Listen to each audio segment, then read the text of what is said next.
Okay.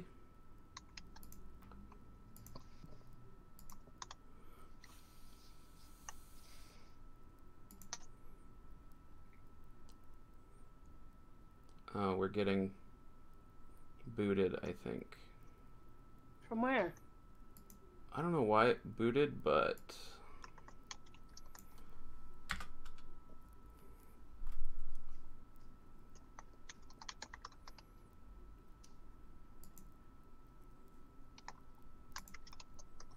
Unless I am...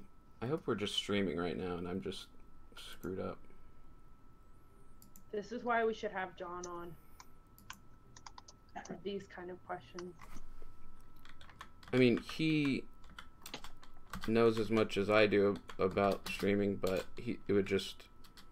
Well, I mean, he could tell us out loud. Oh, yeah, for sure. If he was seeing anything.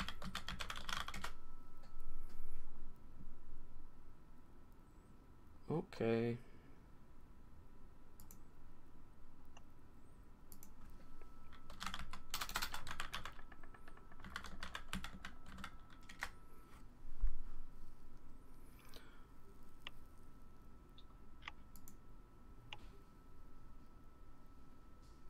My stream chat says... I think we are going. We should be more entertaining then. I know. Unless, can you guys check real quick for me? Twitch, sure. Twitch.tv. It's not working? Episode 2? Yeah. Yeah, it's not working for me. Okay.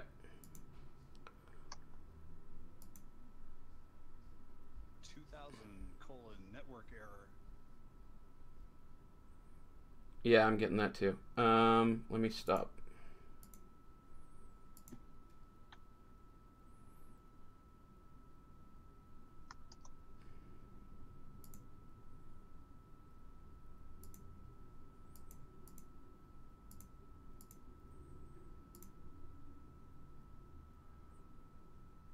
Check now.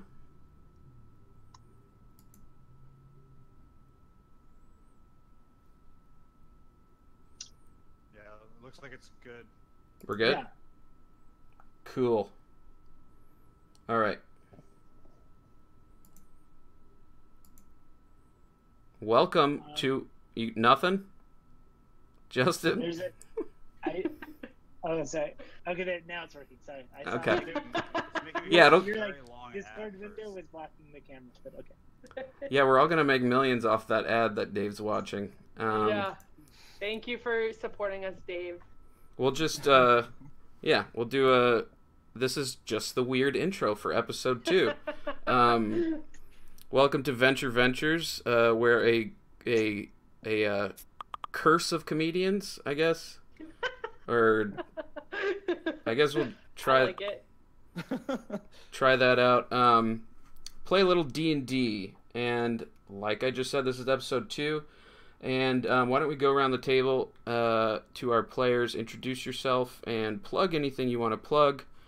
Once we do that, I'll have one of you, or we'll have all of you do a little recap what happened to your character. So, Justin, go ahead and start since you're biggest on my screen. Oh, great. Yeah. Hey, I'm Justin Matson. I'm on Twitter at Justin Matson.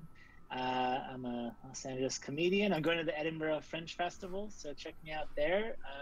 Yeah, and my character is Sarah Sierra, and I'm a witch. It's a homebrew class, level 2. And last week I joined in late, and I decapitated a torso. We don't know much about it.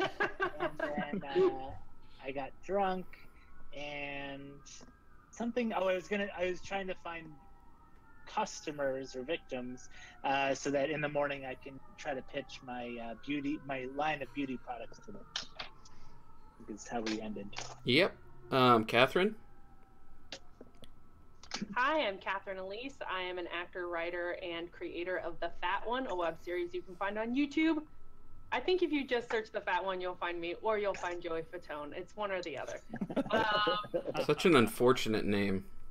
You know what? I am so absolutely ecstatic that that is his name because NSYNC was my band of choice back in the day. So now we're connected. Now when he searches himself, he finds me, which is very exciting. Fair enough. You can find me on all social media at Catherine Not IRL or just Catherine Not IRL. KATHERNEIRL. There's a knot in the middle there. Let's see. So last week, Aradia Night Song had hung out, got some cuddles in the huge bed in, and then she was very suspicious. You can tell that she's like a very suspicious person. Anybody that like came up in a bar that they were watching, she thought maybe they had something to do with why they were there. So, and then, I think probably the big moment for her was when she headbutted a claw while laying down off of a villager's head in order to destroy it. And then she celebrated, got drunk for the first time in her 277 years. She is an elf, a drow. And then she woke up with chicken feet. So that's what happened to her radio last week. Yep. We've all been there. Mm-hmm. Richard, would you care to? Yeah, sure. I am Richard Cardenas. I am a podcaster. I host 2 podcasts, Awkward Human Survival Guide. It's a comedy advice show, as well as Interview with a Nerd. And I am playing Niolis Nymerith, and he is a sorcerer, a Triton sorcerer. So last week, let me plug my social media. There you go. Yes. You can find me on Twitter and Instagram at LeRichardC. So yeah, last week Niolis played a game of Boogie Booby and failed. He's not good at that. During the battle, it seemed to him that Aradia Night Song is just one complete weirdo, seeing how she just craves affection from everyone. It's not his cup of tea. Also, after the battle, they all decided to go celebrate at the bar. He tried to get drunk, was not successful. He wanted to flirt with everyone, couldn't get that done. So after everyone left, he just found the town's huge fountain and decided to take a nap in there, sleep it off. So we got a fountain sleeper. Oh yeah, you breathe underwater, right? I sure do. Oh, what a nifty trick. Dave, bringing up the rear. Yeah, bringing up the rear. Hey, my name's Dave Roderick. I am a engineer by day and improv comedian at night. If I had to plug one thing, it would be the Indie Improv Festival, August 18th. So hopefully, if you're watching this video, a little bit before August 18th, it's kind of far in the distance now, but maybe you're watching this video looking for something to do that weekend. Check out the Indie Improv Festival. I'll be performing in that. And that's in Los Angeles, right? That's in Los Angeles, and that's mostly around Los Feliz, Silver Lake area theaters. Let's see. I'm a my character name is Proddy, and I'm a Kenku warlock. And the last episode, my character was very occupied with being suspicious of every side character. I bothered a barmaid for a while, futilely, and I'm very suspicious of Felix Tricknip, so I was trying to get more information about him, but I failed. And then I made good use of my crossbow on some various bones and limbs, so... Yeah, and then I woke up having in a haystack next to a woman that I don't know. So, and somebody is opening the door. Right. So you got that going for you. Yeah, that's it. So let's get started. So we've got chicken feet, hayloft maybe. And Stream and Sarah, where were you again? I think I was in the bar trying to spy on customers, I think. Okay. I think you didn't end up anywhere weird. Yeah, I was just excited because there's like free booze or something, right? Sure. Right. Where would you have slept though? Oh, there's like a nook, like a little, like a corner nook, maybe under some old towel. Not too little though. Yeah. There's- An 8-foot nook. Yeah. It's like a little to you. Yeah. Sounds good. So let's go ahead and start with Proddy. Proddy, you wake up in a haystack, in a barn, after rolling on the carousing table, with a, as the table told me, homely woman, and the door opening, and the door opens, and you see a very, very handsome man walk in, just really either hot, he looks like he's sweating, or he's uncomfortable in some way, like the clothes are bothering him, and he starts taking off his clothes. So he's starting to walk towards you. He's got his shirt off by now, and he takes off his pants, and he's not naked under the pants. He's got like a loincloth, and he stops at the loincloth. How big is his dick? Is it? Well, let me check my notes. D&D, or did I set up for the wrong? Did I join the wrong campaign? The 50 Shades of Grey campaign. Okay, yeah. You're about to find out, I guess. Okay, yeah. No, it was very. It's a loincloth. So, and he goes up to you in a very deep voice and says, "I see you're busy here. But I really need to talk to you. That's my rod you use. And you use a rod as an arcane focus." Is Proddy just staring, or what's going on? My character decides that, against his normal rules, he's going to telepathically communicate to this man, and he's going to say, "Hey, stop what you're doing and think, does this Kenku know why you're naked?" Listen, I'm sorry. I sometimes forget human standards and social norms. I'm not used to wearing clothes. It's an angel thing. But listen, we need to talk. You've been you found my rod a long time ago. Yep. And now I get it. And I make a sound like a light bulb going on, like click. Sure. And by the way, once you started talking to him telepathically, he grants you that power, so he starts talking to you telepathically. And the girl is not waking up. That's which concerning. Which is weird. You look back and you can see she's breathing still. She's not in any danger as of now. But he looks at you and says, "I lost my rod and you found it, and that's fine with me. They got plenty of them lying around on Mount Celestia, but listen, I think now's the time to introduce myself to you, and you need to be on the ready for any time I call or any time I need you.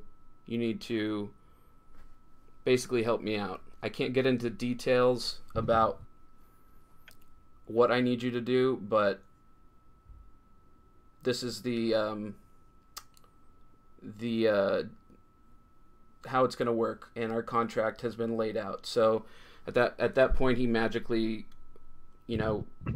poofs a contract written in Celestial, just whew, and you've signed it, and so yeah. Anything else you want to say to him? Yeah, I want to ask him what his name is. Does he have a name? You can call me, let's just stick with MC for now. Okay. And then I just want to tell him, like, your rod is so beautiful, and it's it's a very unique rod, and it's beautiful in its own way. And I appreciate that. I'm so lucky that I found it. I appreciate that. You wouldn't believe the rods on Mount Celestia. It makes yours just pale in comparison. It's some of them out there. Of course, angels are much bigger, so the rods are. All right, wait. So when you say your rod, you're talking about your own rod, right? No, I'm talking about. I found your rod. Yes, but I have multiple rods. Oh. I would have oh my goodness, no, I would have came back for that rod if I only had one rod. There's plenty of rods up there. Well, it's really not about comparing rods to celestial rods. It's just about using what you have. So this is why I think we're gonna get along, because I get shit. I agree with you completely. I get shit up there. All these guys are super into by the book. We have to figure this out. We can't just be on a subjective plane here with rods or anything. Yeah, so you're going to help me out. I'm sorry to barge in on you. I'm sorry about the half-naked thing. No, I mean, I'm just thrilled to learn that you're a celestial and this girl's father or something.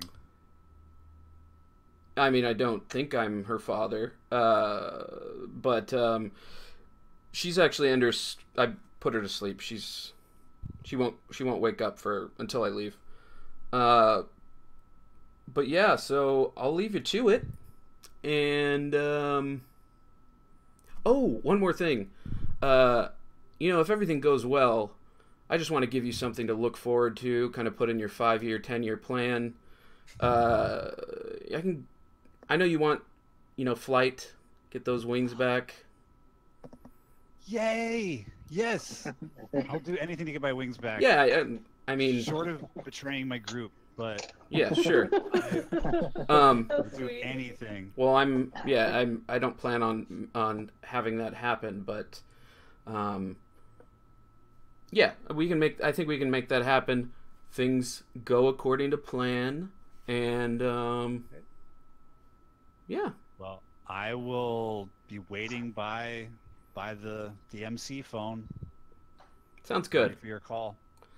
All right. Well, I've never done the patron thing before, so I don't know how this goes. So I'm just gonna go ahead and leave. And he poofs out of existence, and you're left there with some clothes on the floor that were his, and the woman next to you, sleeping and kind of beginning to wake up and make the noises one does when you wake up. What would you like to do? Yeah. I draw a quick picture of Alex Tricknip, and Felix?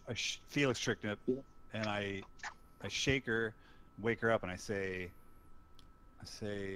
well, I ask, I just kind of go like, huh? Like, so she wakes up and she's, her eyes are trying to focus, especially after a night of heavy drinking. Your eyes tend to not cooperate for a few seconds, and she smiles when she sees you and says, I've never been with a Kenku before.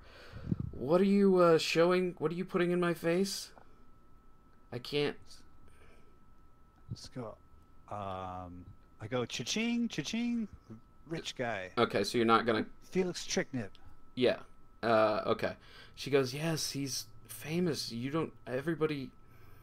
He's building... You were there. He's building the town hall, the new town hall. He's paying for everything. Paid for our drinks last night. Yeah, he's a good guy. Everyone likes him. I mean, And I go, not... And then I go like, really? Is that it? Well, I'm sure he gets really upset. I'm sure he has some pet peeves if he doesn't, if his coffee's not a certain temperature, because he's, you know, one of those rich guys who, I'm sure he's got some weird pet peeves, but yeah, it's nice. I start making like mechanical sounds like woo, woo, clink, clink, clink, clink, clink, and I'm like, evil. I'm evil. No, You building evil stuff? is he building evil? I guess it depends. And she is like, this is like the equivalent of nails on a chalkboard for a hangover. This. Wake up and play charades. Yeah, imagine that. Worst hangover ever, and let's play charades.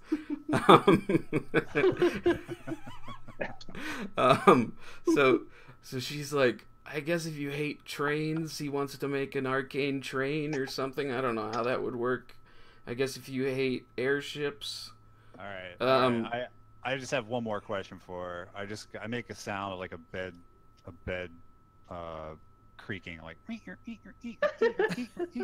I go, huh? I go, was I good?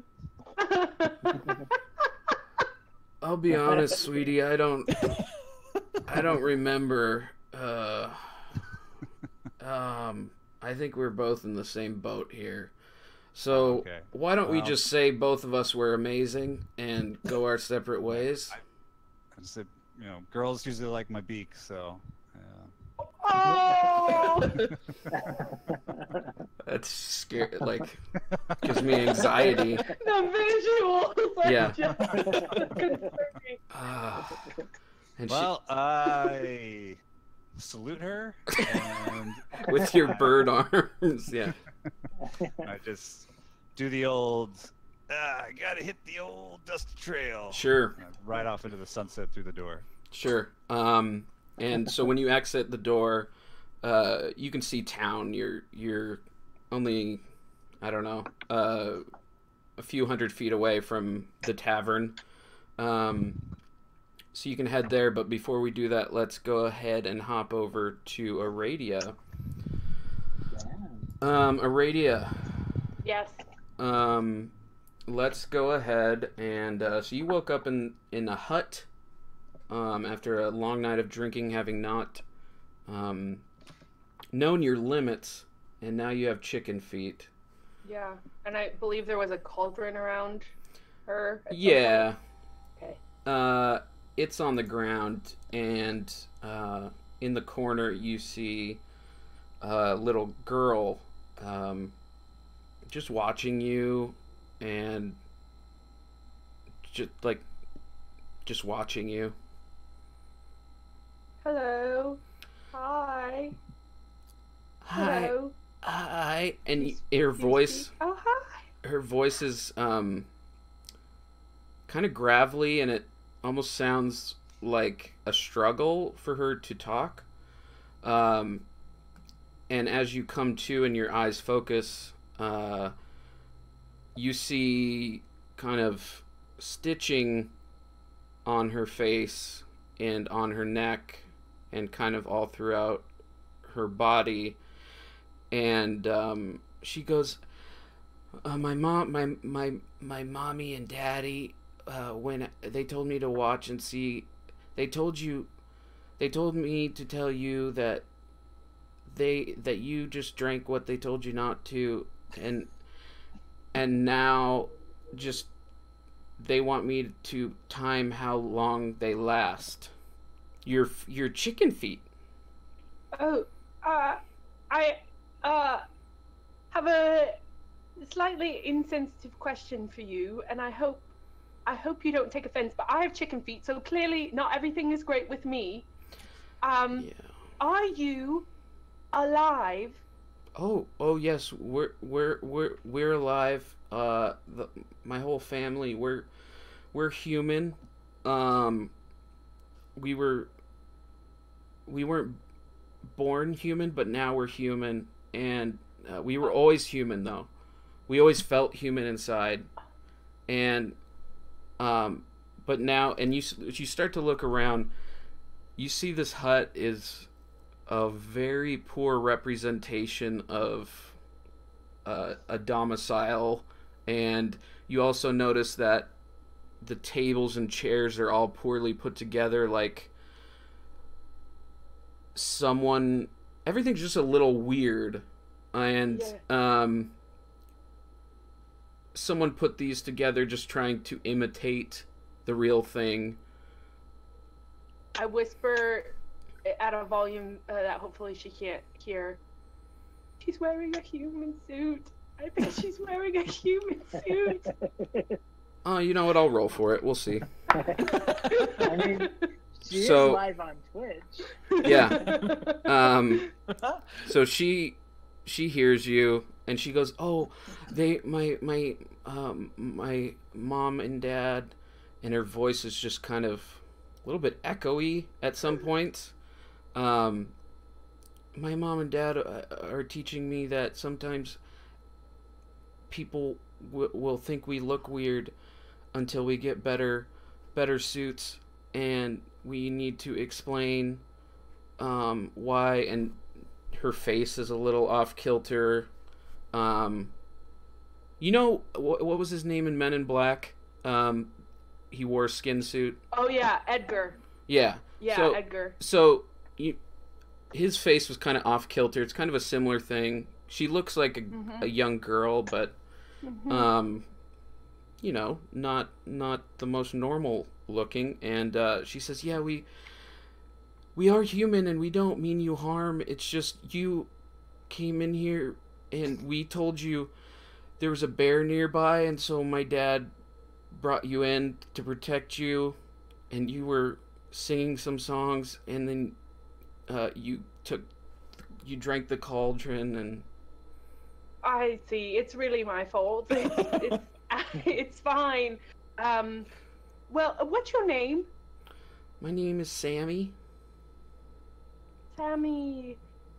You know what? What I can say is that as a drow who craves affection, occasionally people don't understand the full breadth of my insides because of my outside. So what I'm saying to you is that whoever you are is fine with me. So where is the potion to change my chicken feet?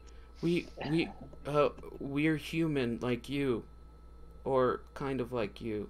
I'm not a human. I'm sadly not a human. Oh, I'm still. Sometimes I don't know who you go. You have, usually you have 2 arms and 2 legs, and Yes, humanoid. I understand that. I've heard that word. but My not a brother human. says that word. Oh, there are 4 of you now. There are 4. Yeah, he's, I don't know where he just goes off, but basically this cauldron you drank, yeah. You know what? It's okay. I'm just gonna try and stand, and we'll just see what happens, okay? Because I feel like I should probably leave, if I'm honest. You're pretty good getting up, and they're more sturdy than you would, even though they're beanpole type feet and stuff. You're pretty good on your feet, and you get up little more bouncy. Okay. I mean, I can work with this. This is all right. You find that your head kind of bobs forward when you take a step. Uh-huh. But Okay. and she goes, do you want to stay so I can find out when that wears off? No, Sammy, I have to go somewhere far away from here, so I'm just going to head out that door. Unless you have a potion that you can give me for quicker remedy, I've got to go, honestly. Okay. Well, they're gonna look at you funny, and so just word of advice for me, because people look at us funny. Just tell them the truth, and nothing bad will usually happen. And then you hear people talking, coming up, getting closer to the ramshackle hut. Oh, okay. Sammy, is there a good place to hide here? Just curious. I usually hide underneath the cauldron, where we keep the cauldron, but why are we playing hide and seek? No, you know what? We don't have to. It's okay. I'm just going to head out that door, take what I get. Even though I have this horrible headache, it's fine. Let's go. Okay. So you exit, and when you exit, you see a man and a woman approaching, and they look similar to Sammy, and them being full-grown adults, it's a little more off-putting, or is it less off-putting if a kid was in that? I don't know. It's one of the two. Now that I think about it, I think it was probably less off-putting because a kid looking like that would be terrifying. Yes.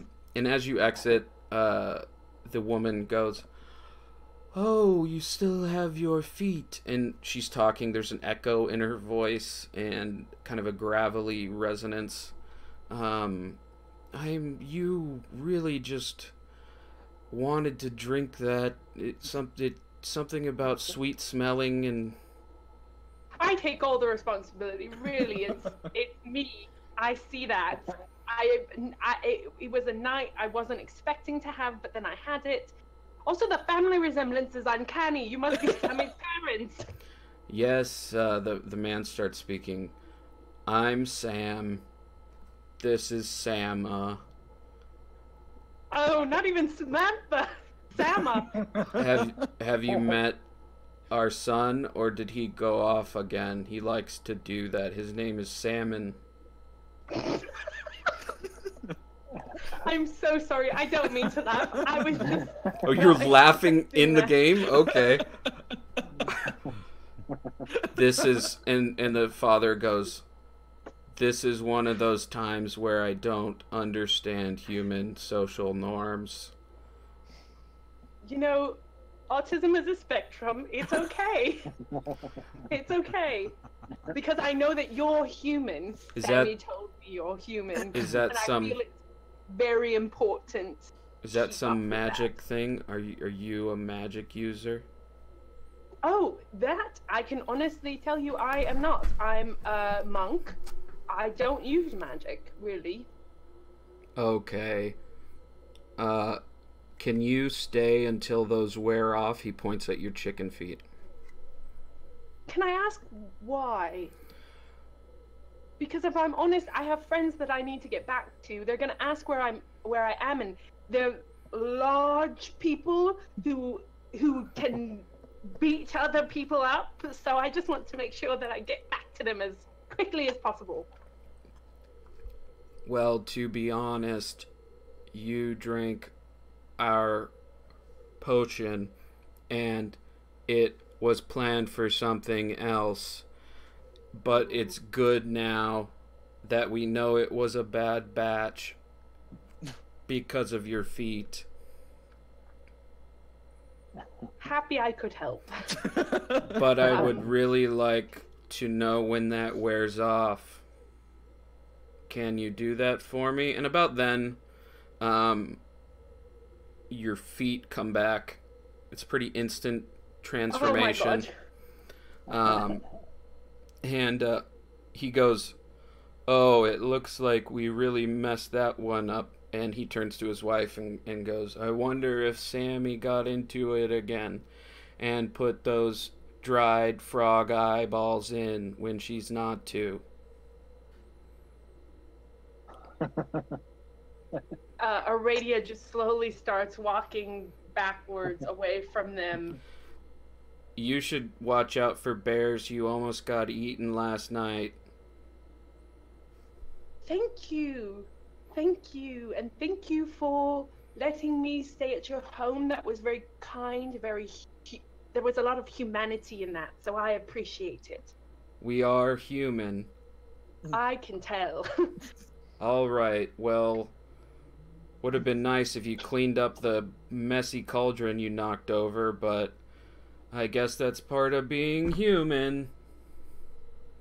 Thank you. If I can do something for you in the future, just let me know. But she starts running before they can answer. And you hear as you're running, like, at the same time the mother and father go, "Some humans are weird."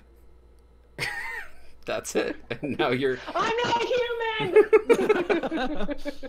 And that's it. So you look around, and you are in a forest with a canopy that is oddly low. It's kind of unnerving. It's morning. You think it's morning, and it's dark because it's a pretty full forest, so it blocks some of the sun. Oh, speaking of the sun, don't forget, if you're ever in sunlight and we're doing ability checks, your drow thing. Disadvantage on stuff. Anyways, so you're in the woods. It's a low ceiling, and you look around, and there's cut down stumps everywhere in various states of decay. Make a history check, if you would. I will. You're proficient in history, right? I don't know that it's history. I'm a proficient in something.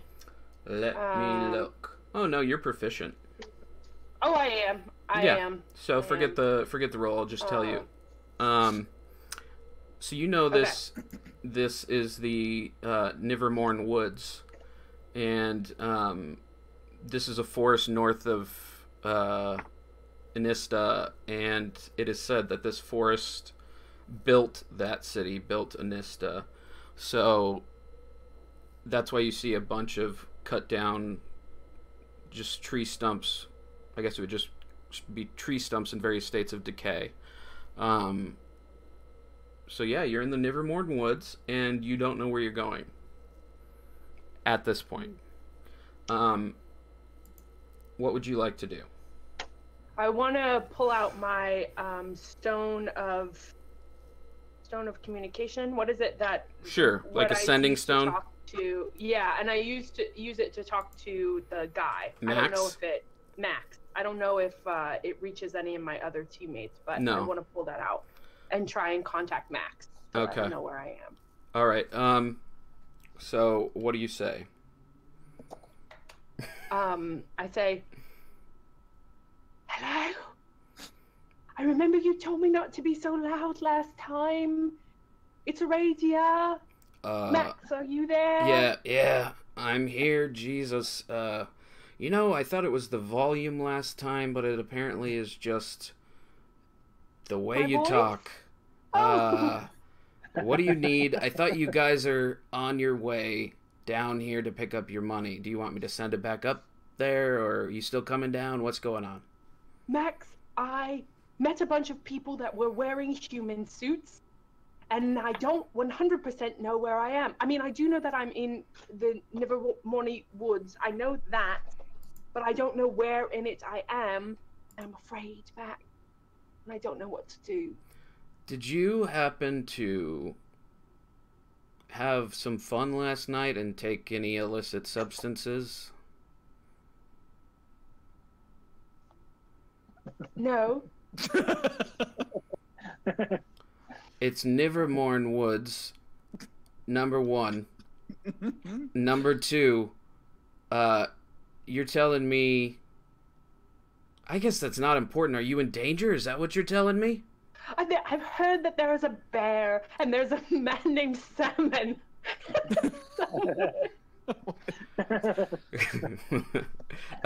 And bear loves salmon. And I'm worried for him, and I'm also worried about him simultaneously. Sure. He goes, "You're in the woods. Of course there's bears. What would you expect? Listen, I don't know what you want me to do. I think you're calling me, if I were to use my intuitive skills that I was blessed with, that you're lost." Mm-hmm. Okay. And you have no... Oh, go ahead. And you have no Sorry. No, you. memory. No, you. Go. This sending... I'm sorry, Max. You. This sending stone is on a delay. So you have no memory of what occurred last night? I have a vague notion based off of hearsay. Okay. Okay, well, here's the issue. The Anesian Highway bisects the Nevermorn Woods. That's the highway you should have been taking on your way here. And so you're either on the eastern side of the highway or the western side. So you've got a choice here. You can go west or east. Do you have any training in survival of any kind? I lived in a library for years, so you read books. All right, just say you're a nerd. That's all you gotta say. You're a nerd, and that's it. Well, you say it like it's a negative thing. I'm curious and engaged in the world around me. So yes, I think you're projecting. Nerd, that's fine. I think you're projecting. I was not saying it in any way. So Max, we need to work on our communication. That's what I'm feeling about our relationship in this moment. I would agree with you, and I'm hoping it's just the sending stone that's doing this. Anyways, I would recommend, were you in danger with these humans? I have to be honest, I'm not sure. They did really creep me out. They have this sort of dead stare. And they were very concerned about my chicken feet. Why did you have chicken feet? Oh, because I ate a chicken and I had leftover feet from that chicken. I'm just gonna assume that you took Max, I woke up with chicken feet. Max. I drank a weird potion. I wound up with these like humanoid creature things. They had stitching on their face, and I didn't know. They kept calling me human, and they said they needed better human suits. I guess I can understand why that's off-putting, but, you know, it's subjective looks. Like anybody who sees you, you're a drow. Everybody's gonna freak out, usually. And maybe you shouldn't judge a book by its cover. I like it when your accent does that.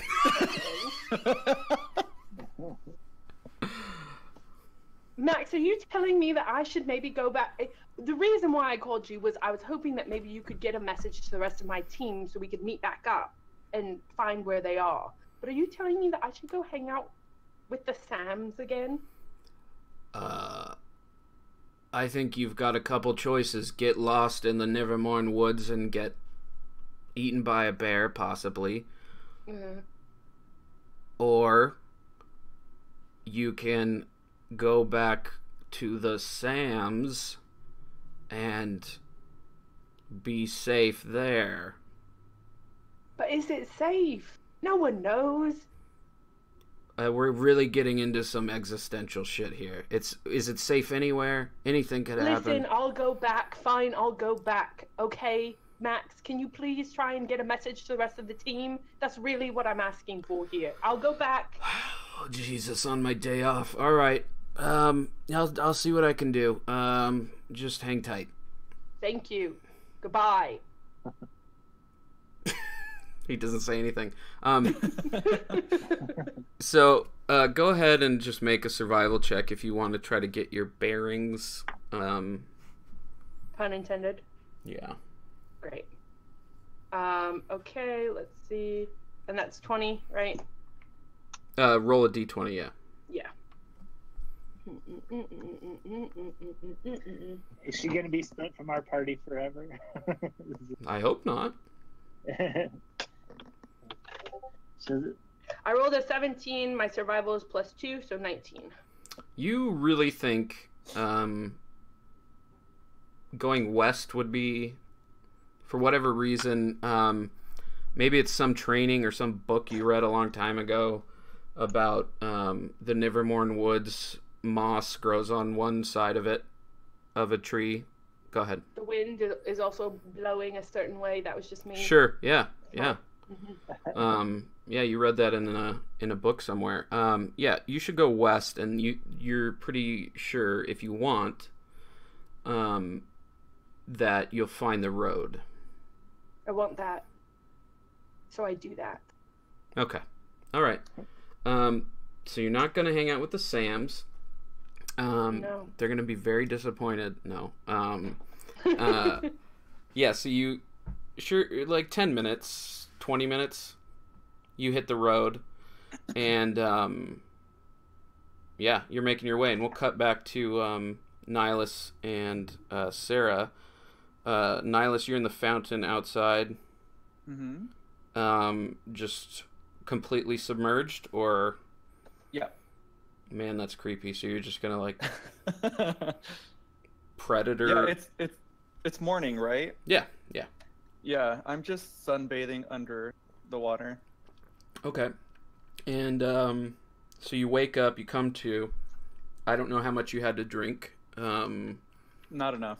Okay. So you're not, doing too bad. You wake up and, yeah, it's morning. What would you like to do? Nobody's around you.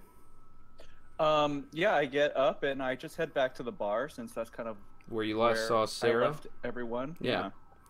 All right, so you go in there, and Sarah is extremely noticeable in the bar in the corner. She's a furbolg. How tall are you? Like 7? 8. 8? 8 foot. Yeah, so it's not too hard to spot her. Nobody's really up yet, but the chairs are all on the tables. So, Sarah, you're waking up. And if I wake up before everyone, can I arrange the chairs in a semicircle so it's like a timeshare meeting when they get up? Absolutely. and I ready a little PowerPoint presentation on like a piece of paper. Do you have paper on you? Do I have to roll to make paper here? No, I'm asking if you have it in your inventory. Oh, I don't know if that's listed anywhere. Maybe. Sure, we can say do you want to draw on the bar top or something, or on the side of a table? Sure. Can I like find some scrap wood or something? Sure. Like, yeah.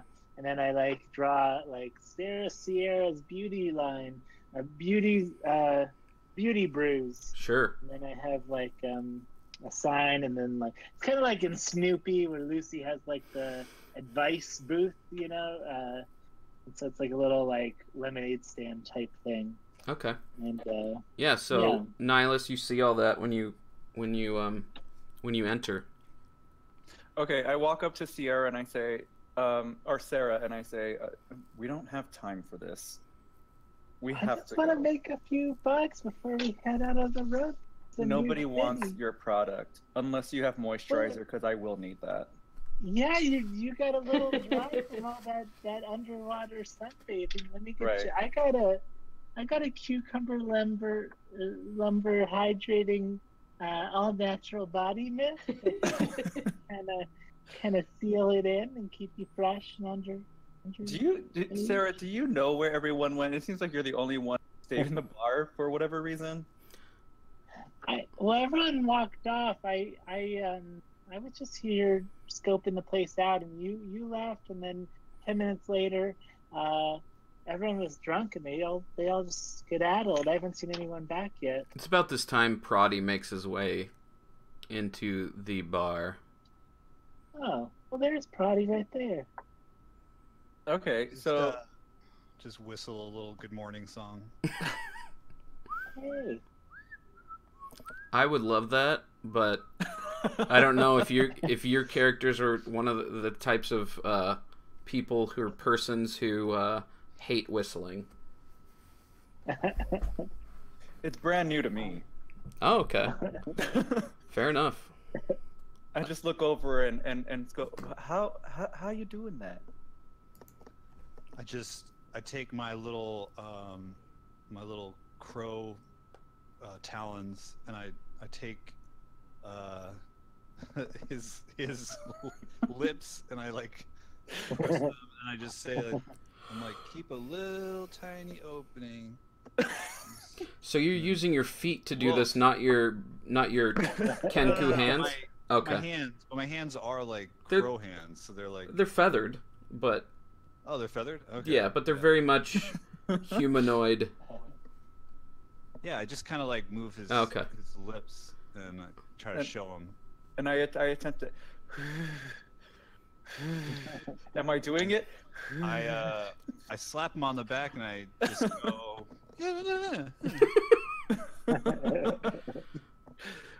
So, what do you guys want to do? You've got a missing persons. I think we need to maybe should we wait for Aradia to come back? Should we ask around to see where she went?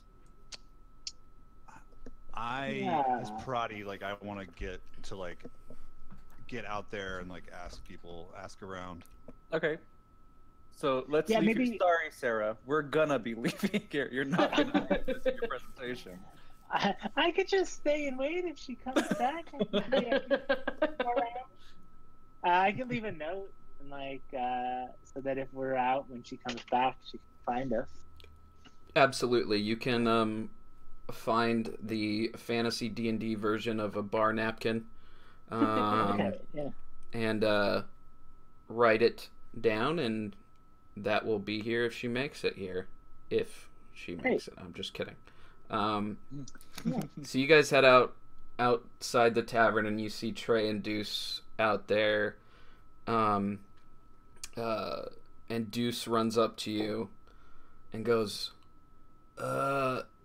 guys, you wouldn't believe what I found on some of those cult people, skinless people that were... You guys know what I'm talking about, right? That was just yesterday.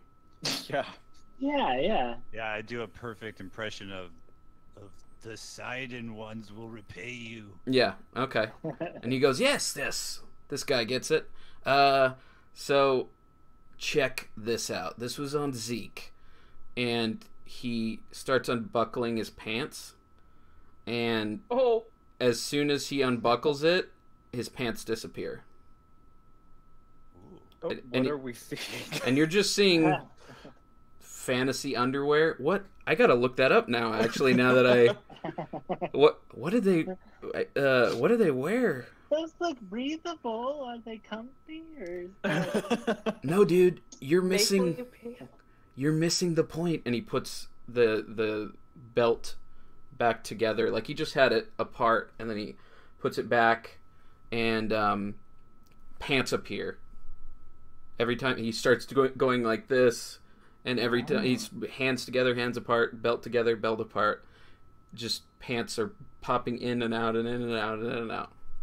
This was on Zeke. So that belt makes things that it's not attached to invisible? No, dude, it gives me pants. Oh, it's a belt that gives you... Oh, I thought it was like a belt that you undo it and it makes things invisible. That makes way more sense. Dude, you're not talking to Trey here. You're talking to Deuce. I'm not as stupid as him. I wouldn't do that. Okay. Yeah. Well, that's a cool belt. Can I have it? Zeke is the guy who had the lemons. He was another cultist, right? Zeke was the guy who was chasing the little kid who stole the lemons. He was the first one to try and attack Beta during their little... And this is Trace we're talking to. You're talking to Deuce. Trey is... Deuce. Oh, Trey. Deuce and Trey. Okay. 2 and 3. And so Deuce is like, just because our dad is super duper uber rich doesn't mean that I should have to give you anything just because I could probably get this made by anyone I want and at any time and just pay someone to make this for me. Doesn't mean I have to give it to you. Oh, no, I just meant maybe we could trade. Maybe you could give it to me now and I could give you something later that's worth a lot more when we come back. I've never talked this much to a furbolg or at all, so I don't know. Okay, well, it sounds like you need some cultural sensitivity classes. Yeah. I can't tell. I speak 4 languages, so just pick one and we'll go from there. I can't tell if you're screwing with me or if you're... No, I like the pants and I would love to purchase those from you for, I don't know, a gold? Can I have them for a gold? How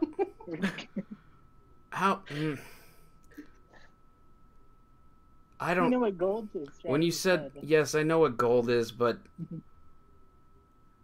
I had plans to hold this over my brother's head and give him shit because I found it, but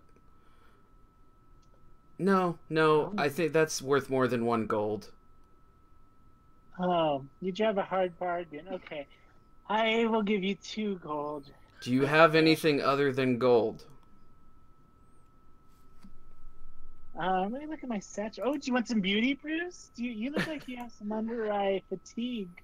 Do you want anything to keep you young? You know what? That's very kind of you to notice that. I've been getting worked to the bone. This deputy thing that my dad.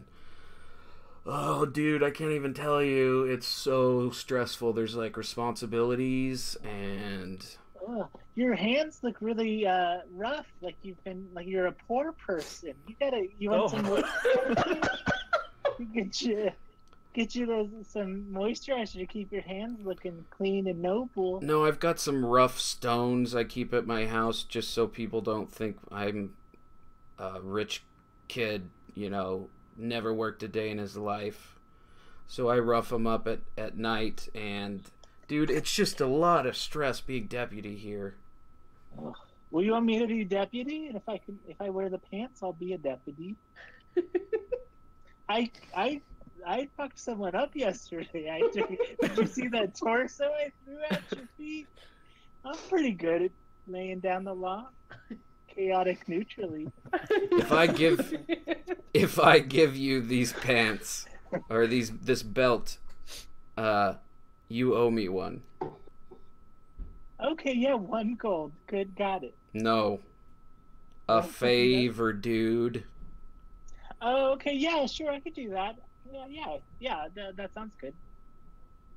And he stares at you. But maybe I can sell them on my travels. So he gives you his belt, and he's in nothing but his fantasy undergarments.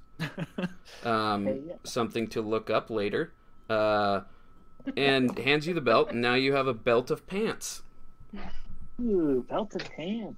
That's fun. So basically, they do nothing other than allow you to get more breathability, and look like you're still wearing pants. Are they an illusion, or are they actually materializing? No, it's an illusion. Okay. Okay. Can I try them on and see how far they go up my 8-foot legs? Yeah, they magically go at least no the length of my no.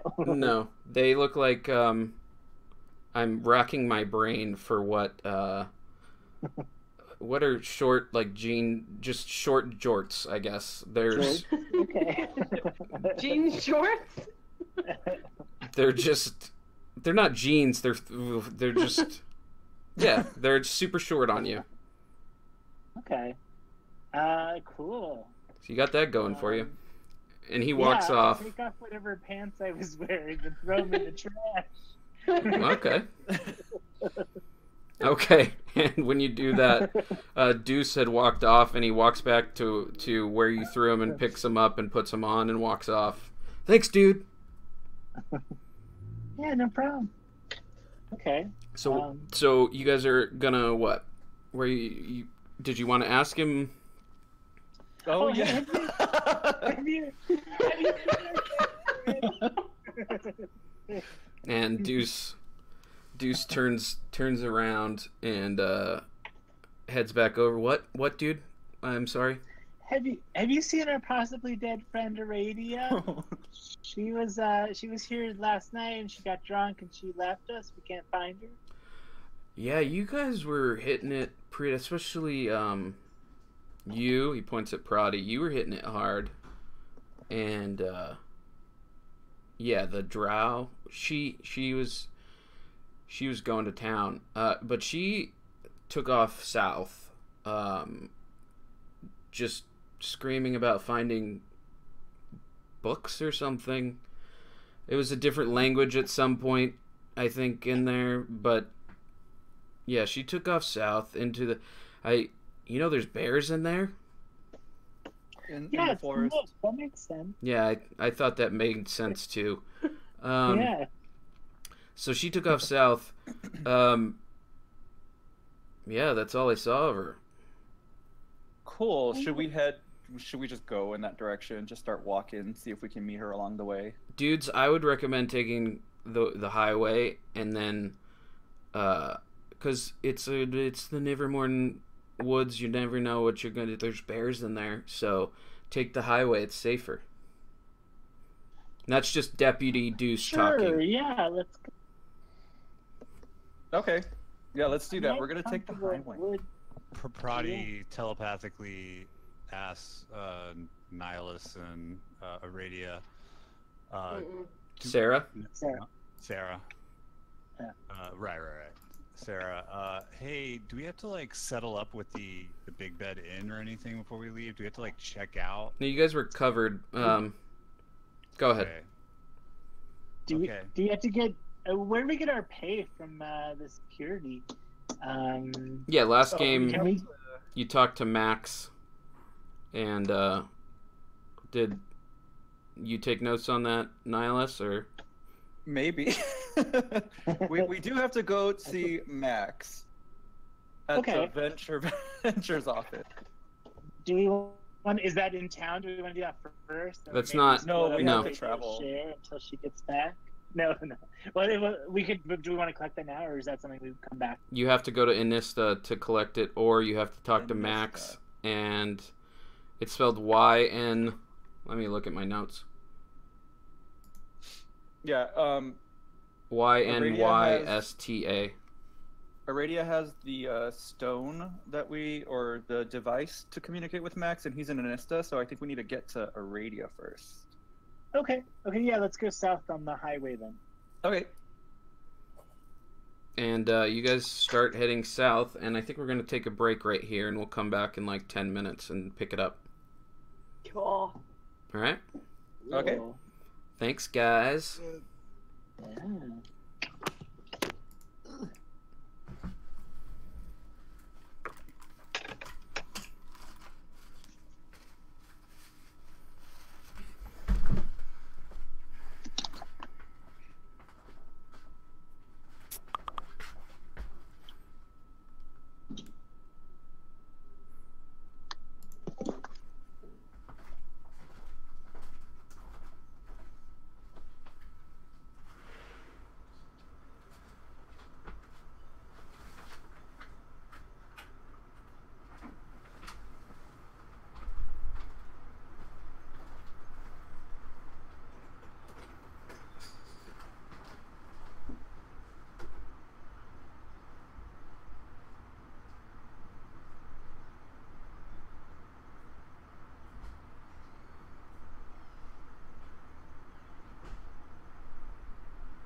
How hot are you guys? Temperature-wise. Not too bad. My AC's on, so it's not as loud. It's good. Fancy central AC. Yeah, that's the good thing about this building. Hey Jake, thank you for specifying, because as we know, I am 100% hot in real life, and then Well, all of you are 100% hot in my eyes. Thank you. You're what we could ask for as a DM. Everything we could ask for. I'm glad you didn't stop there.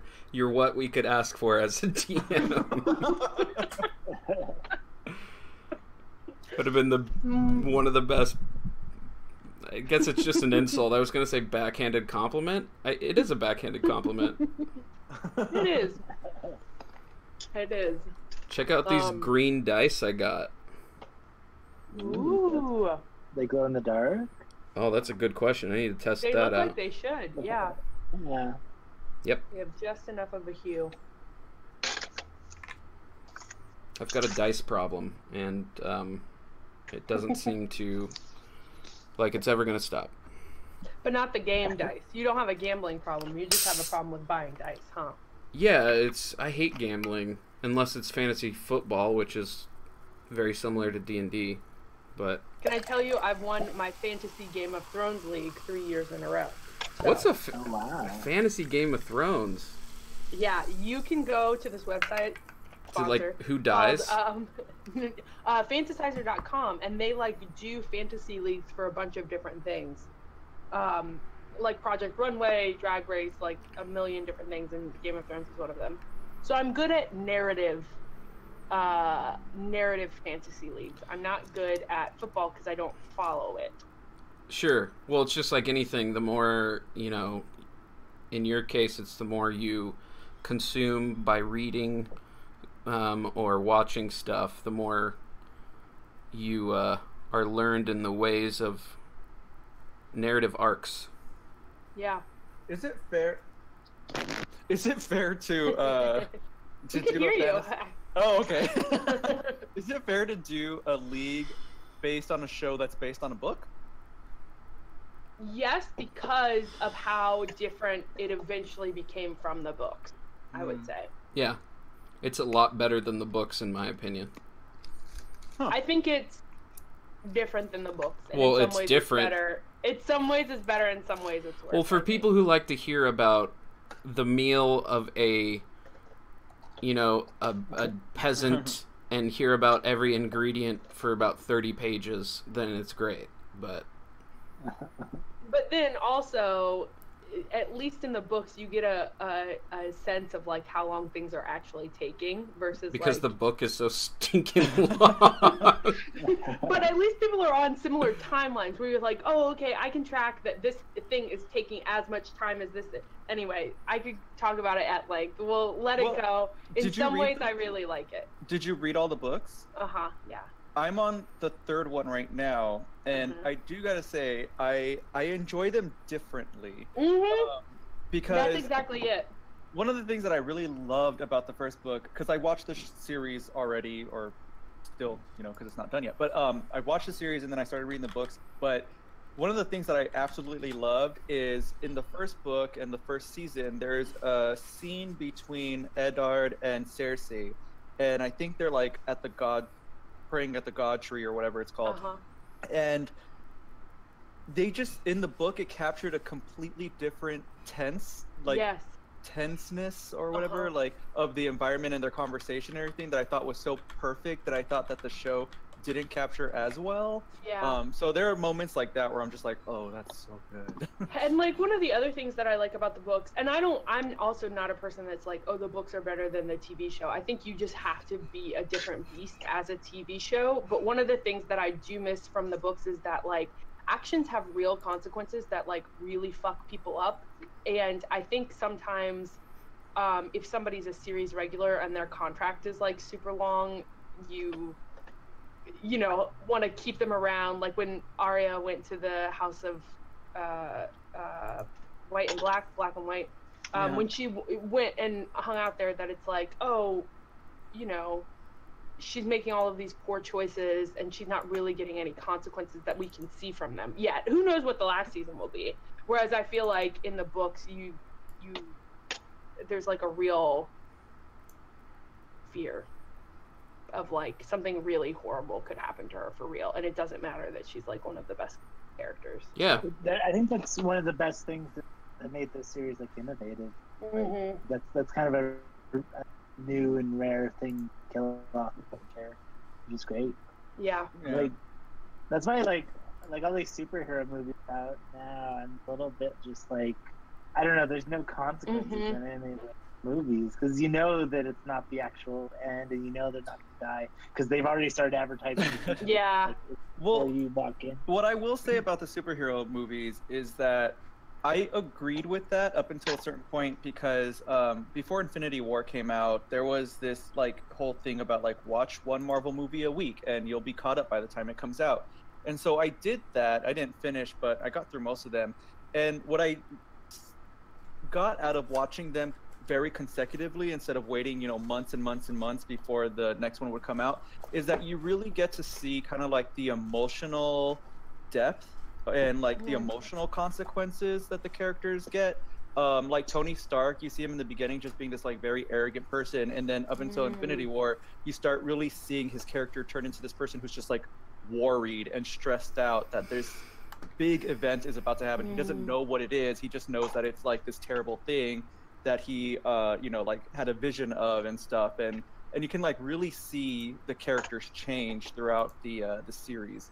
Ooh, I like that, Richard. I think that's good. Yeah. And it's also that idea of like, yeah, when we first met him, he was completely selfish. He didn't care about anyone but himself. And now you watch him like care so much about the people around him. Yeah, and like Spider-Man, like that's his little guy, and he's a mentor to Spider-Man, and we all know what happened there. I mean, even though we know that they're all going to come back, most of them anyway, I feel like the emotional stakes are there now. Mm-hmm. That's true. So that's what I like about them. But I completely get the whole like almost no consequences because anyone can just come back. Yeah, which I mean is arguably what's true in the comic books too. Right. I mean, it's my biggest, like, I like the Jean Grey, the young Jean Grey thing, but I'm also kind of like, the coolest thing about that is that she's one of the few characters that like were really staying dead in the comics. Even if there would be this moment of like, oh, maybe it is Jean Grey, that it was like, oh no. So I don't know, I think that what they did with it is really cool and interesting, but I'm also sort of like, I don't know. I like it when characters can just stay dead. Yeah. Except for Nightcrawler, who should always be alive. Okay, that's it. So that was a fantastic halftime show. We'll go ahead and get started. You ready there, Dave? Cool. Ready as I'll ever be. Cool. You guys are heading south. Aradia, you're heading north on the Anesian Highway. Obviously, both groups don't know that about the other one. But Proddy, Sarah, and Nihilus, a little ways, not very far, like 5 minutes outside of town. And this is a very busy, well-traveled highway, so it bisects the continent, heading north and south. You find a man who's looks like his clothes have been torn pretty bad. He's carrying a lit censer, giving off just a sour, acrid smell, and he's waving it back and forth in the air. But he looks pretty torn up, like his clothes look horrible. And he gets your attention as you guys are approaching. Excuse me. I'm sorry. My name is, sorry to bother you. My name is Pilgrim Hymen Askew, and Hyman Askew. I was like, there's a 10% chance that goes by without them saying anything about his name. Never. Yes, it's Hyman Askew, disembodied voice. No, he doesn't say that.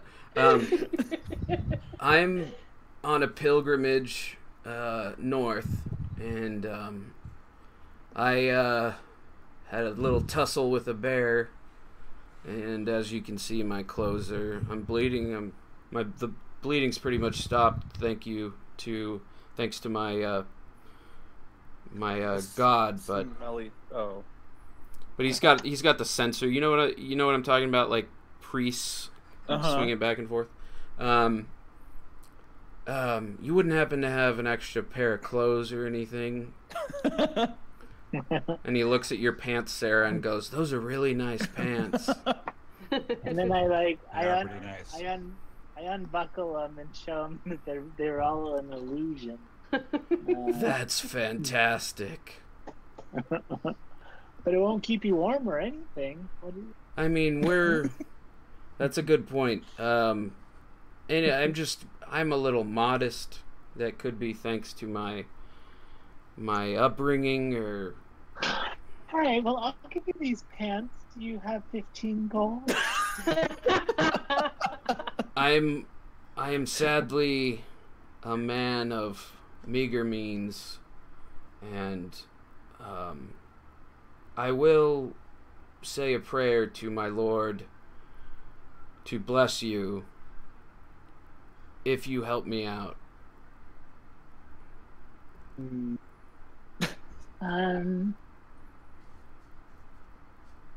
Okay. Yeah, that'll do for now, but then maybe when we get back to town and you had time to talk to the upper-ups, maybe you could throw in a little something. Yeah, I mean, I can also, when I make that prayer, I can also ask them to, send me some gold for you. Perfect. Yeah, that works. Okay, great. I've never done that before, but it's usually, I don't usually pray for money. It's usually blessings, so I'm a little more practiced in the... Well, it's called the law of attraction. You got to put out what you want, and the universe kind of finds a way. So like, you needed pants, and I'm here, and I need money, and so you're here. So we will take the blessing as well, though. Oh, yeah. Yes, thank you so much. We all have our beliefs, and we're all entitled to our beliefs. I haven't heard that one before, but you are certainly kind for helping me out in this way. So do you hand him the belt of pants? Sure, but then I guess I'm just pantsless. Unless you have an extra pair of pants. Can I have your bear's torn pants at least? You want his pants? Well, why not? I don't have anything. Well, he's a dwarf. Can I try and cast mending? Okay, my pants are just gonna get shorter and shorter. Yeah. Okay, yeah, I'll wear them. And it's just like mid thigh. Yeah. This is all part of the overall arching arc of the campaign. Yeah. It's Sarah's pants get shorter. So he asks you all to gather around, and he kind of puts his arms out, he's trying to put his hands on your shoulders or whatnot, and he mumbles to himself, and he says, "Thank you so much." He puts on the belt, and so you want his pants, his dwarf pants. I mean, if you don't need them anymore, yeah, that'd be great. It's the least I can do. And he gives you his shredded dwarf pants, cleric pants. Can I try and cast mending on him? Does that sure? Pants? So I do that. Let's double check what that. I think it should be good. Let's see. It says the spell repairs a single break or tear in an object you touch, such as broken chains, halves of a broken key, a torn cloak. As long as the break is no longer than a foot in any dimension, you can mend it, leaving no trace of former damage. Sure, you can, and that's a cantrip, obviously, right? Yeah. Yeah, you can cast that over and over again, and pants are good. That's why I love mending. People usually don't take mending, but it's a fantastic cantrip. Yeah, it's fun. So now you guys, Proddy, Nihilus, and Sarah, you've been blessed, and you have advantage on saving throws for 24 hours. So write that down. Ooh. Okay. Cool. Can I ask what's in that sensor, that smell that you're waving around? Yes, it's various trimmings from where I was the last day. It's just a part of the pilgrimage, and traveling. If you need something a little more festive, I've got some eucalyptus. If you want to throw in there, maybe give your god a little more attention. He chuckles and says, "Oh, you're very kind, but I will not be able to. I just don't want to upset my lord, and so you're very kind, but I'll pass for now. I better get going on my way. I've got a ways to go." Can I give him my card too? And I say, well, if you change your mind, you always know where to find me. Oh, thank you. It's beauty products. Yeah, it's Sarah Sierra's Beauty Brews. We do all kinds of home brews and potions and clothing accessories. So it's an LLC, or it's kind of like a little bit of everything. It's like an Etsy store. Whatever I have on sale, the wholesale, I kind of repair and resell for a small profit. Sure.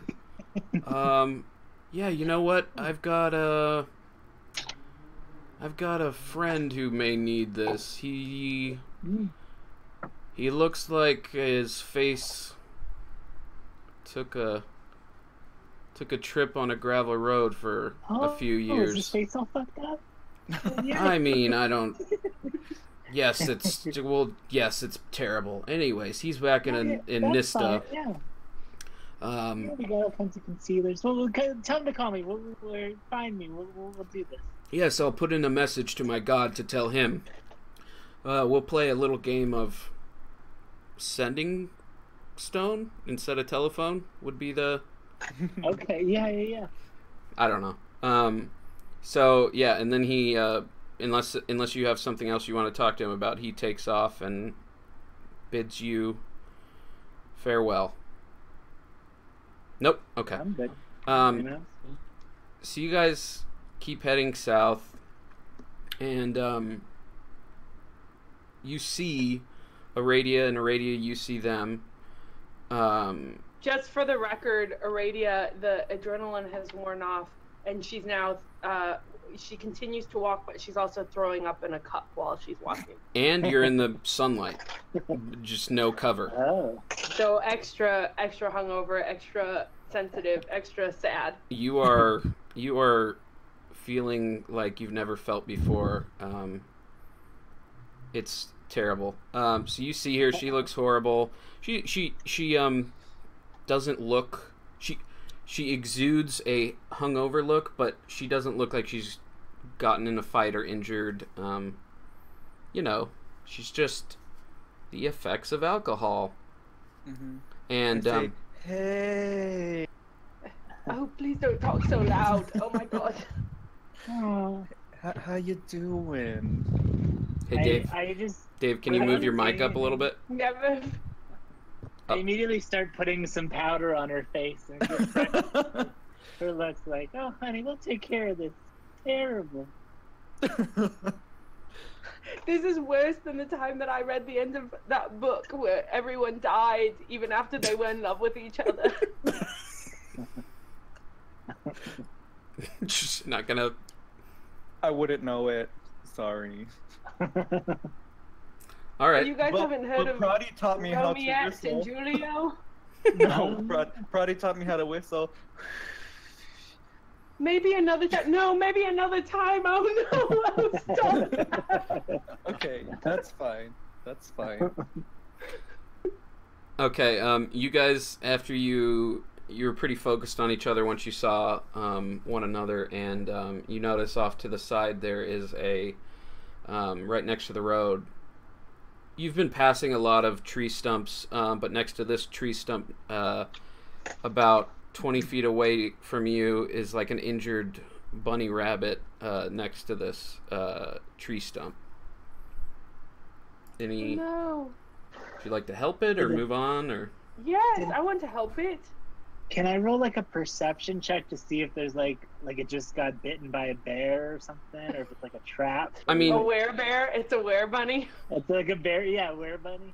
yeah, no, you don't need to do that. It from actually, what's your passive what's your perception? What's your my perception modifier? Oh, let's see. My passive perception I think is 15. My perception modifier is +5, I think, because it's 3 wisdom, and then I'm also proficient in it. Okay. Yeah, it looks like it's got an injured leg, and it's pretty freaked out, and it might have 2 injured legs, but the main one you see Is right it better now. to put it out of its misery? I mean, No! What's wrong with you? you can get a better look, and assess whether. Wait a minute, aren't you a Triton. No. Your Like class, your The sorcerer? sorceress origin is let me look. Divine. Yeah, so and you're just like, nope, I don't have anything I can do. If we can't do anything for it, I'd rather put it out of its You misery. would send it on know. its way to the gods. You would know that you have the ability to heal it with. You have healing spells, don't you? I do. I have cure wounds, but I don't know if I want to waste it on a rabbit. I mean, it's up to you. Also, Proddy has some help. Oh, sorry. I can talk to animals too, and they kind of understand me. But I don't know what I would say to it. That's a Furbolg thing, right? Will somebody ask Yeah. this bunny? I can't understand.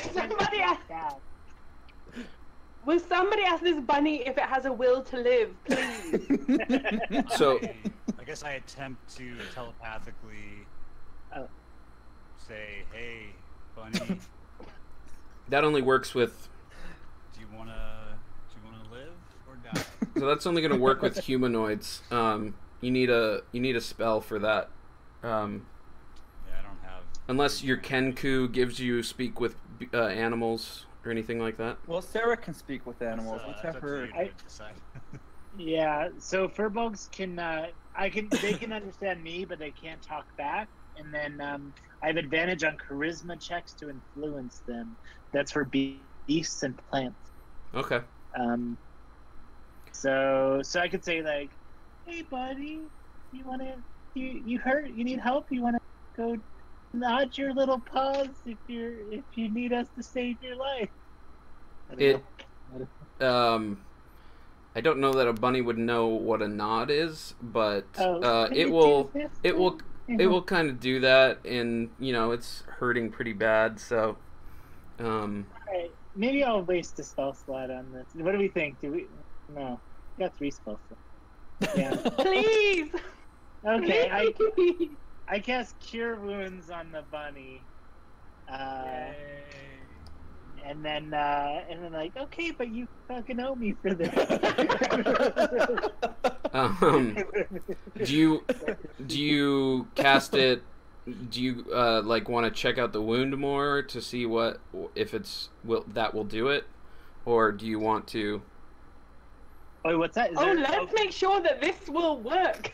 Is there like would my spell not work on a bunny or...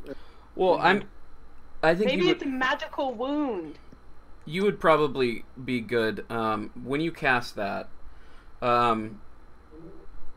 It doesn't take effect. Oh. See what I'm saying?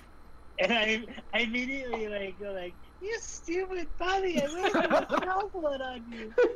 Aradia goes and like picks up the bunny to Before like right when you get close to it, the bunny splits in half.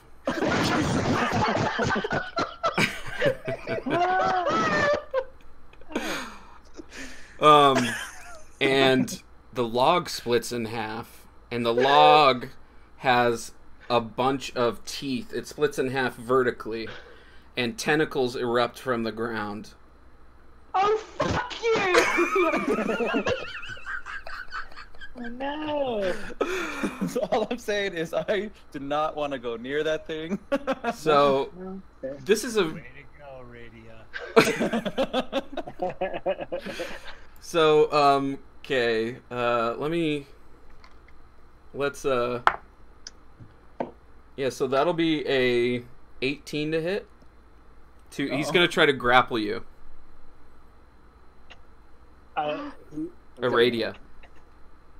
Do you need me to roll? Am I rolling? Well, what's your AC? He rolled a 18 to grapple you. My AC is. Where's AC? Oh, armor class 15. Yeah. So okay. So he grabs a hold of you, and on your turn, you can make an acrobatics check or athletics check to get out of the grapple. But you guys see the tentacles that came out of the ground wrap around her and grab her as this bunny is ripped in half, and it's pretty decayed. Now that you see its insides. So you don't think it was ever alive. Not that you would notice that when a fucking log attacks you. This is one of D&D's like stupidest but funniest monsters. So unfortunately for you guys, I've been looking for a way to work it in. So Proddy starts pecking at one of the abs of the bunny. yeah, we'll have you roll initiative right now, and we'll do that. Is that a D20? Yeah, it's always a D20, unless I say otherwise. Damage is usually 16. Yeah. okay. I got unnatural 20. Okay. I got a 9. I 100% forgot to roll. Hold on one second. 6. Okay. Nihilus.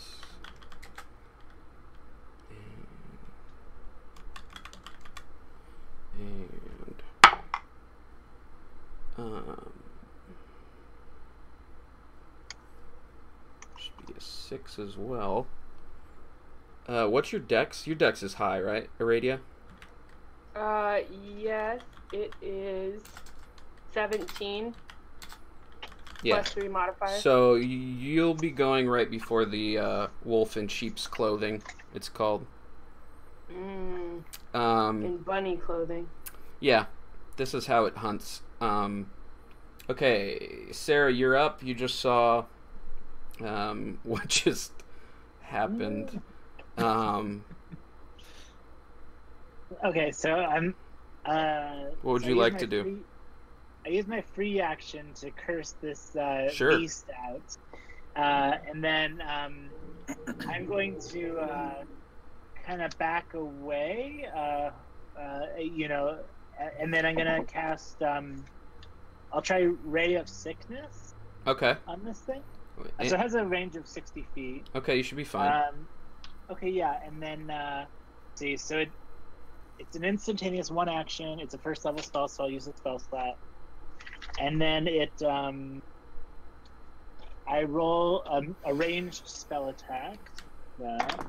Oh shoot. Okay. I rolled a 2, and that's not gonna. Well, I add 5, so I guess 7. Yeah, that's not gonna do it. Let's see. On a On a hit, it takes damage. On a fail, it's poisoned. Wait a minute, it's a saving throw? No. So Ray of Sickness, you make a ranged spell attack. If it hits, it does 2d8 poison damage, and they must make a Constitution saving. Oh wait, I'm sorry, and they must make a. Okay, so it didn't hit, so then I guess none of that happened. Okay.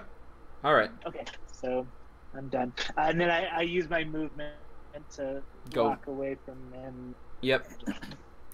Sounds like a plan. Proddy, you're up next, sir. Oh wait, I'm sorry. Are we blessed? Yeah, that's on advantage? your saving throws. On saving throw. Okay. Advantage on your saving throws. Aradia is not blessed on saving throws, though. Okay. Proddy, it's your turn. Dave is frozen. Is that what's happening? Dave, Oh yeah, it looks like it. Oh no. type in the chat. Tell us what you want to do. Did the tree man get him?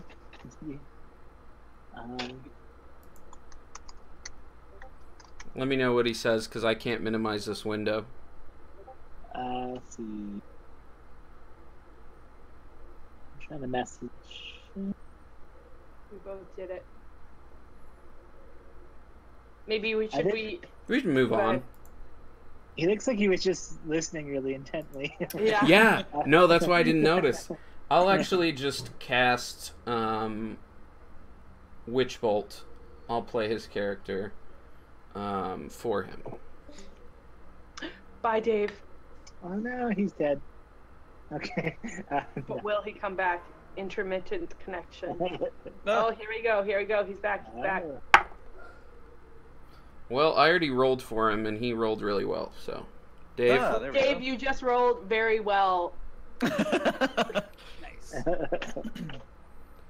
Dave, I cast Witch Bolt for you. Oh, nice. And you all had a long rest last night, so you would have recovered your pack slot, Dave. So on D&D Beyond to input a long rest or short rest, all you do is click on your name and then click long rest or short rest. And that will reset the things that need to be reset. And if you're rolling for hit dice, which means you can regain some of your hit points on a short rest, you can do that as well, but I don't believe any of you need to do the hit dice thing. Witch Bolt, let's see. So it's a concentration spell, and you rolled a 20, unnatural 20. And go ahead and roll 1d12, Dave. Go. Big money, big money, big money. 7. Okay, noted. You channel your patron's magic through your gorgeous rod that you had described. I drew a little picture of it. Show us that rod. Yes. That's adorable. That's amazing. So he holds it up like this, and you see lightning streak out towards the wolf in sheep's clothing, and seemingly does some damage to it. I say, this is a bad day to be the tallest tree in this area. And Sarah ducks a little. You all need to make a charisma saving throw. No, I'm just kidding. Yeah, Proddy's got a natural ability to cause damage from awkwardness. Okay, so who's next? Dave, you want to move back? I assume you can use your movement. Oh, he froze again. No, he didn't. Yes, he did. Oh no. Anyways, Dave. I'll just assume he moves back. Move back. Okay, Nihilus, you're up. Yeah, I have learned my lesson from the previous battle, and I'm gonna cast Mage Armor on myself. Cool. So arcane energy. Yep. So I grabbed the crystal at my chest. It's hanging on a necklace. And arcane energy just erupts from it and sparkles a little bit. And you still have your movement and such. Where am I right now in relation? I mean, all of you were 20 feet away to begin with. The only one who approached... There we go, Dave. I think he's doing better. All of you are about 20 feet away to begin with, and then Aradia obviously got within 10 feet. But Sarah's behind you. Okay. And you could just move. I think I'll just stay where I'm at just to be safe. Okay. All right. Or not be safe, but just to keep it simple. Sure. No, it's Aradia's turn. You can make a acrobatics check, I assume you want to, or an athletics check. Yes. Acrobatics. Go ahead and roll for it.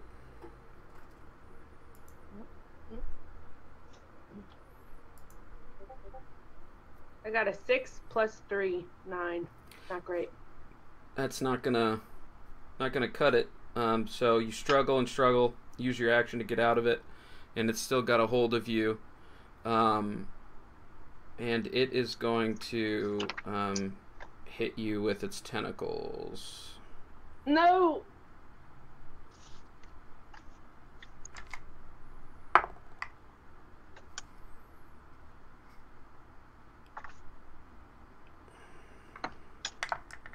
Where's my... So, 17. What was your AC again? My AC is 15. Okay. That's only going to be 6 damage with the bludgeoning attack. And then it's going to try to bite you. Ah! With its log mouth. 14. That doesn't do it. Oh, thank God. You said I had 14 damage, and I was like terrified. Yeah, no, the attack was 14. You said it was your AC's 15. Correct. Yeah, and that's gonna be its turn. It's gonna move closer to you guys. It moves 10 feet closer. Yeah. Sarah's turn again. Okay. Can I... Let's see. I'm gonna try again with Ray of Sickness to see. Okay. It has the range. So I roll a range. Okay. The 10 plus spell attack bonus. Wait, so 15. That'll just hit. Oh, good. Okay, great. So then, let's see, that does...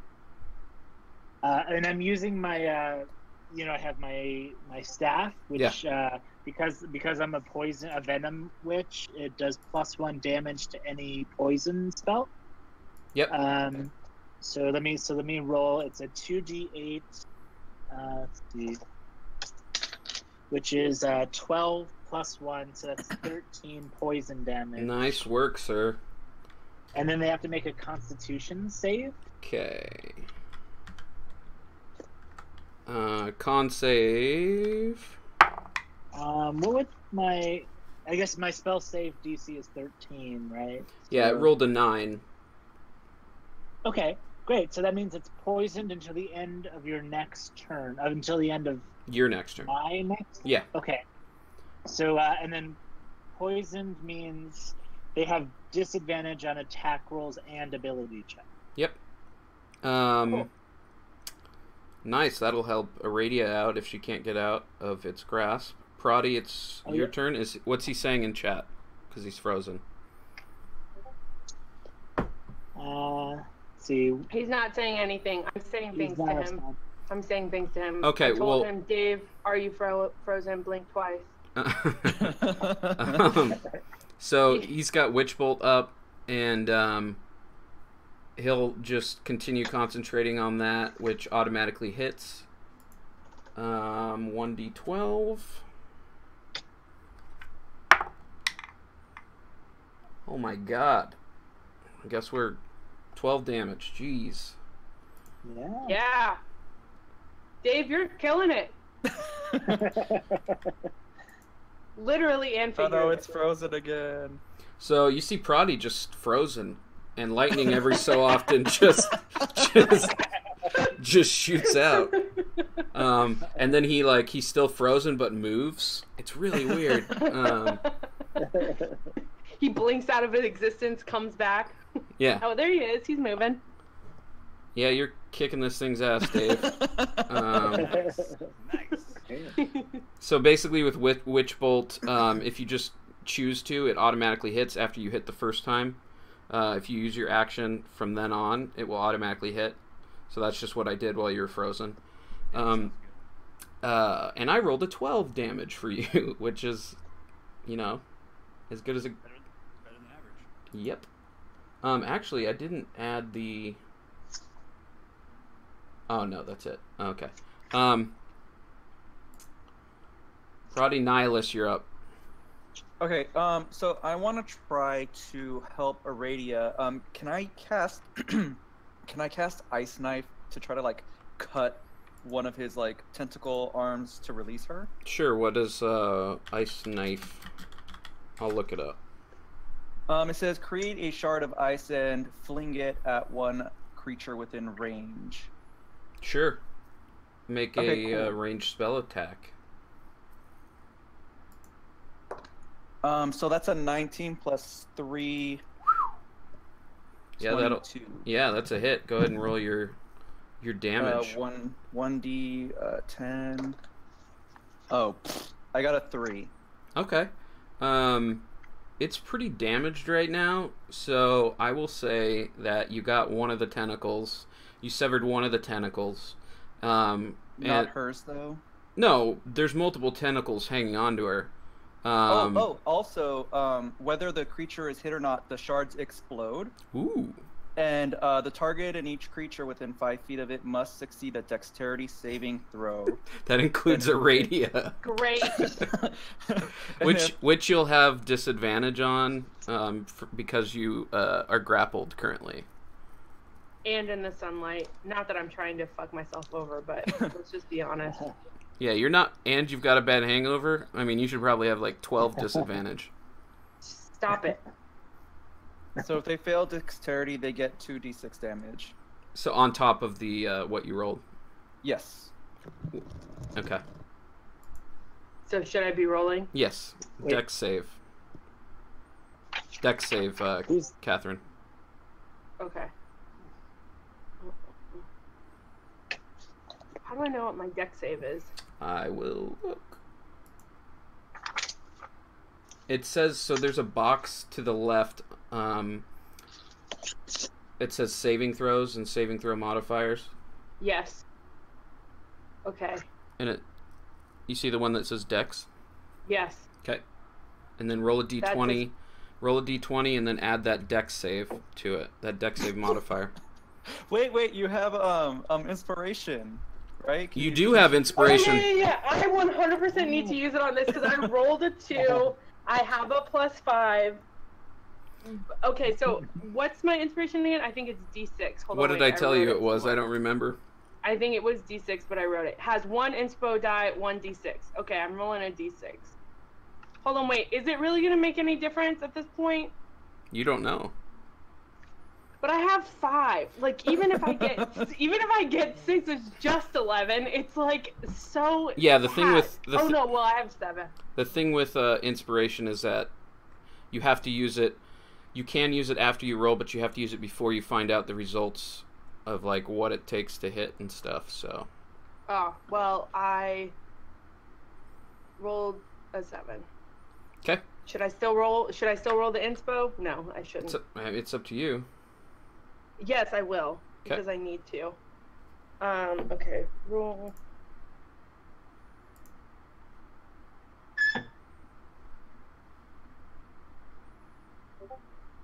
Six.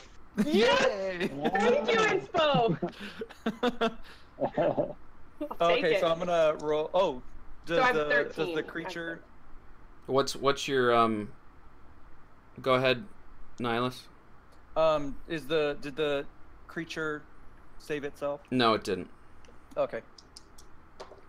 So that's a 5 + 3, 8 damage off the shards. So those shards hit the tree, and a lot of them go into its gaping vertical mouth, severing some of its wolf and sheep's clothing mouth parts. I'm not even going to try to make up some anatomy for this thing. There's something so gross about the word mouth parts, so I think you're fine. Now I kind of want to describe it. And it goes limp and falls limp and lets Aradia and free. I say, "Get away from her, you bitch!" Yes! Thank you, Molly. Yeah, so good job, guys. Oh, it's done! Yay! Yeah, it's dead. Yeah. Fantastic job killing the wolf in sheep's clothing. I highly recommend you Google it. D&D wolf in sheep's clothing. Okay. Yeah. Okay. And, yeah, the bunny's torn in half. Looks to be dead. And, you guys... Aradia kicks it. Aradia kicks that bunny. Proddy what? You play... Proddy starts pecking at one of the halves. Okay. And Aradia kicks the other one. Mm-hmm. You are kicking and kicking. What would you guys like to do? You're reunited. You have defeated this horrible monster, and you had plans to head south to go see Max at Venture Ventures. I think we need to go to Venture Ventures. Yeah? What about Sarah? Does that sound good? Looks like you wanna. Yeah. I was trying to think of I think I need a long rest to get my spell slots back. Is that how that works? You would have you would have gotten them back last night, but if you still need them, you would need another. I would say it's probably midday by now, so. Yeah. So not yet. Okay. Great. Well then, yeah, let's do that, and then tonight I'll just be well rested because I'm out of spell slots, but I have cantrips. Okay. Let me pull up a table real fast. I think Dave's froze again. No. Oh, no. He's very still. Jeez. He's a stoic man. Dave is stoic. All right. I'll definitely let you know if I'm frozen just by typing. Okay. How fast do you want to go? So with traveling, if you want to go at a fast pace, you'll be have a disadvantage of some sort, -5 to your perception, and you can't stealth on your way there. Or you could travel at a normal pace. It's a pretty busy highway. So that means a number of things. It's nature. Will traveling fast affect Aradia? She's like hungover. She's in the sun. She's a little bit beat up. It'll only affect you guys if you travel for more than 8 hours a day. Then you start getting into exhaustion territory. But you can, I'd say before nightfall, you can get, usually you can travel at a normal pace 24 miles a day, and you can get 6 hours into it, so that would be... Listen, I have my cup. As long as I can throw up when we go, I'm fine. Sure. You could get like 20 miles into it, and you're just gonna hoof it. Yeah, I think normal pace. I don't know if we want to take the disadvantage. Yeah, let's do normal pace. Normal pace sounds good to me. Normal pace. Okay. We skip a little. Yeah. Yeah. So you guys make it, and I will roll on a random. Yeah, you're fine. Yeah. So it gets too dark. Do you want to keep going or bed down for the night? Make a little camp. I could Maybe bed down. Okay. One of you roll a survival check. Then I'm proficient in that. That is a I good have a question. +3. I'm not proficient, but I have a +3 in wisdom. If you're proficient in save, no. I rolled a 15 +3, so that's 18. Okay, sure enough, you find a nice little clearing off to the side that you think will be safe, behind a densely packed grove of trees, and yeah, you think you're pretty good on that, in that respect. And how do you guys want to take? Do you want to take watch at night, or what do you want to do? I would normally offer, but I really need to sleep. Yeah, same here. I need to get some health. I can. I mean, if we're gonna do this in shifts, I can take the first shift. I'll Okay. take second shift. Okay. I'll take the third when it's the darkest. Okay. I'll take the fourth shift and maybe sleep in a little late, and then. But yeah. If you have to nudge me awake, and then I'll wake up. As long as it's enough to is 3/4 of a night enough to get my spell slots back? Yeah. Yeah. Okay, great. Then yeah, I'll do that. As long as you get 6 hours, I think it is. I would, off the top of my head, I think that's what it is. Okay, cool. And since you guys will be splitting it up in 2-hour shifts, you should be fine. Who's taking first? It was Nihilus. Nihilus. Yep. Roll perception check. 16 + 1, 17. Okay. Nothing. You don't notice anything during the night, except maybe some spiders crawling around. That's about it. Ooh, Gross. I love spiders. You're asleep. No. Oh, yeah, I don't notice. Who's second? Spiders are gross. Who's second? Proddy. Okay, so Nihilus, you nudge Proddy awake.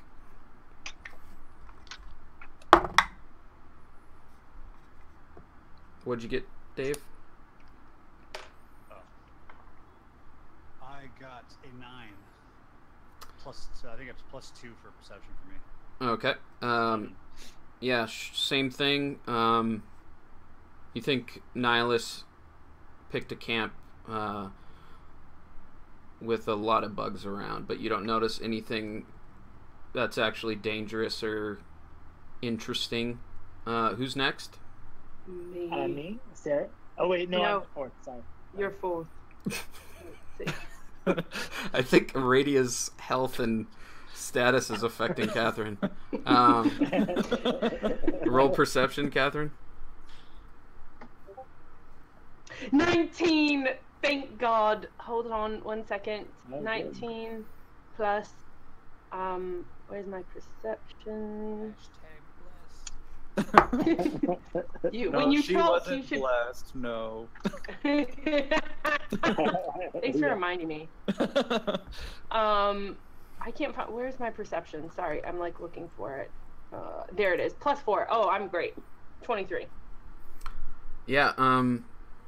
You notice some foxes running around and some other animals of the forest. You guys are fine. Nothing happens. Just by chance, what do you guys do in the 2 hours? Is my health restored yet?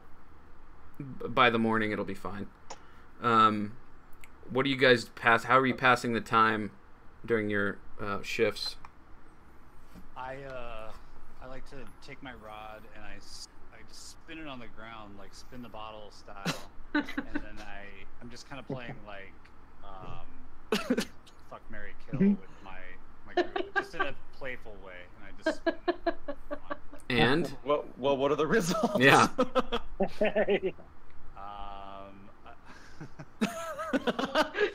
You started this. Do fuck Nihilus, kill Aradia, and Sarah. Hey. I like that. All. I like the marriage image of a Furbolg and a Kenku. It's very I good. can just crouch on her shoulder. Yeah. That's Well, you amazing. should maybe you should put your mic down, Dave, when you're talking. Yeah, I just don't want you guys to Oh, there you go. Sound That's better. quiet to me. There you go. Perfect. I don't like knowing that you breathe. When I'm sitting around, I take out Marty and I pull out my book with the blank pages and just kind of look through it to see if maybe anything's changed if it hasn't. Nope. What about you, Sarah? Well, if we're on the 4th shift, should I? Yeah.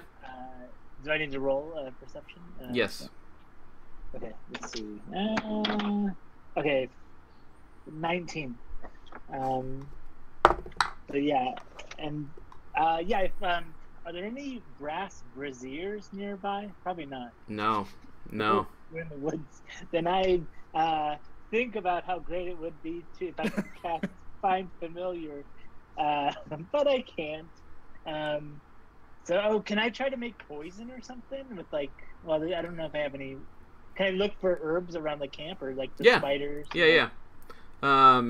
Go ahead and Can I make. squeeze the spiders and see if any of them have venom in them? Yeah, let's see how many Can I talk to them? you can get. Make a survival check again. Okay. All right. Let's see. I rolled a 17, and then if I add my wisdom, plus 3 is 20. Actually, let's make it a nature check. Sorry about that. So you can take that roll. Okay, 17 plus 0. It's a good roll. You get you're able to catch in 2 hours like 10 spiders. And so you squeeze them. Well, I could talk to them first before killing them. And so, like, hey, do you guys have any venom in? Yeah. And then, like, if one in the 10 says I do, then I'm like, great, and then I just squeeze them. Okay. And the other spider's like, holy shit. Yeah. So two of them are give you an idea that you think they have venom, and then another one sees that happening, what you do to them, and is going to try to bite you. Ah. Okay. Can I punch him? Sure. After he makes his, so it was a 12. What's your armor class? My AC is 12. All right. So that hits. Okay.